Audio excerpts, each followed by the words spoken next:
आपको कैसे पता चलेगा कि आप कुछ ख़ास हो? इस धरती पे आप कुछ ख़ास करने के लिए आए हो। आप भी उनमें से हो जो चूज़न वन हो, जो गॉड के द्वारा आपको चूज़ किया गया है। सबसे पहली बात कि आप बचपन से ही ऐसी फैमिली में जन्म लेते हो जहाँ पे बहुत ज़्यादा ओल्ड बिलीव सिस्टम्स को फॉलो करते हैं, कुछ लड़ाई झगड़े भी हो रहे हैं। उनकी फैमिली में ऐसे होता ना कि आप ऐसा फील करोगे कि हमने बचपन में बहुत सारा स्ट्रगल देखा है, बहुत सारे लोग बुली करते थे, आपकी नॉलेज को कभी किसी ने अप्रिशिएट सही से किया ही नहीं है, ऐसा भी आपने फील करोगे, किया होगा अगर आप हो चूज़न वन में। तो आपने ये भी देखा होगा कई बार कि यार मुझे कुछ समझ में नहीं आता, मुझे क्या कॉमन सेंस भी नहीं है, इस तरीके से भी फील हुआ होगा कि लोगों ने उस तरीके से आपको देखा क्योंकि उस तरीके से आपको ट्रीट किया गया।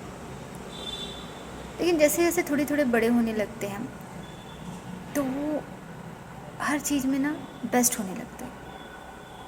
धीरे धीरे वो एक समय ऐसा आता है कि स्कूल में आप नंबर वन हो, अदर एक्टिविटी स्किल्स इम्प्रूव होने लगती है क्योंकि आप अपने आप को धीरे धीरे समझने लगते हो। फिर बाद में एक समय ऐसा आता है कि लोग आपकी इस काबिलियत को देखकर जेलसी करने लगते हैं और काफ़ी लोगों को यहाँ तक कि अगर आप चूज़न वन हो, अगर आप विश्वास रखते हो कि आपका इंट्यूशन पावर बहुत स्ट्रांग होता है क्योंकि बचपन से ही आपका मन बोल रहा होता है, आपका इंट्यूशन बोल रहा होता है कि ये इंसान सही नहीं है, फिर भी उसको आपने नहीं ये कैसे हो सकता है, मैं जो सोच रही हूँ शायद ये गलत सोच रही हूँ।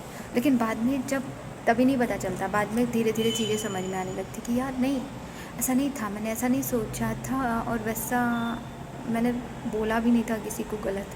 लेकिन बाद में पता चला कि यार इन लोगों ने मेरे मेरे पीठ पीछे मेरे साथ में ऐसा किया क्योंकि आप में एक लाइट होता है, अंदर से एक लाइट होती है। पता है कॉलेज टाइम पे भी आप लोगों को अंदर से ये पता होता है कि मेरे लिए कुछ खास कोई है, कुछ काम है अंदर से, कहीं ना कहीं मैं कुछ खास हूँ ऐसा समझ में आ रहा होता है। बचपन से ही आपको ये ख्याल आ रहा होता है कि ऐसे फील करते हो कि यार बचपन से ही कि मुझे कुछ बड़ा करना है। जैसे बहुत सारे इंस्पिरेशन जैसे अब्दुल कलाम हो गए, मदर टेरेसा हो गए और स्वामी विवेकानंद, ऐसे डॉक्टर अंबेडकर, ऐसे बड़े बड़े लीडर्स के बारे में सुन के आपको ऐसा अंदर से फील होता है कि मैं भी ऐसा कुछ करूँगी करूँगा बड़ा होके।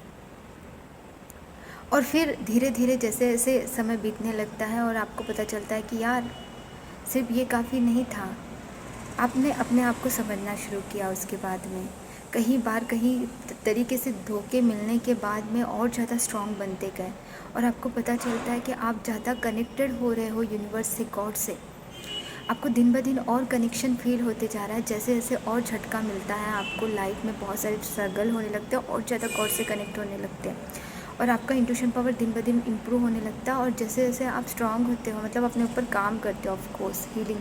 तो यदि अगर आप इस तरीके से कोई भी फीलिंग कर रहे हो और आप अभी तक अपनी हीलिंग नहीं किए हो तो हीलिंग ज़रूर करनी है। और हीलिंग करने के बाद में आपको सबको सच में बता रही हूँ कि इतना हैप्पीनेस फील होता है, इतना ज़्यादा हैप्पीनेस फीलनेस होता है क्योंकि हम गॉड से कनेक्ट हो चुके होते हैं, हम यूनिवर्स से कनेक्ट हो चुके होते हैं।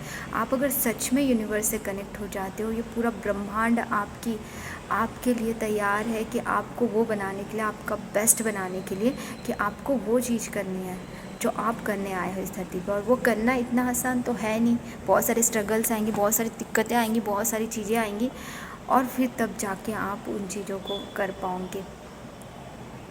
और जितना बोला जाता है कि ग्रह बैलेंस नहीं है, ये हो रहा है वो हो रहा है, इतनी सारी चीज़ें होती है ना, तो literally you know dear friends कि अगर आप इनमें से हो कि सिर्फ अपने ऊपर भी ध्यान देने का सोच रहे हो और अपने अंदर झांकने की कोशिश कर रहे हो, अपने अंदर जाने की आखिर मेरे साथ ये सारी चीज़ें हुई है यदि, तो अब मुझे हीलिंग करनी और वो हीलिंग कंटिन्यूसली करनी है।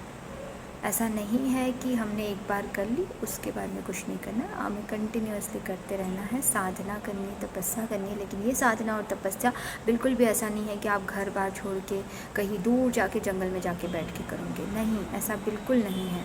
आपको अपनी रिस्पॉन्सिबिलिटी को सही से समझते हुए और खुद की हीलिंग के साथ साथ अगर आप कुछ खास करने सच में आए हो ना, तो आपको दूसरों की भी हीलिंग करनी होगी। अपनी बातों से, अपनी क्रिएटिविटी से हो सकता है, अपनी कुछ ऐसी विधा से हो सकता है, या अपनी कोई ऐसी कोई भी चीज़ हो सकती है जो आपके अंदर स्पेशल है और उससे आप हीलिंग कर रहे हो काफ़ी लोगों की। Thank you everyone, love you all. आप सबका स्वागत है। इसी तरीके के कुछ सवाल हैं अगर आपके, तो आप पूछ सकते हो मुझे कमेंट बॉक्स में।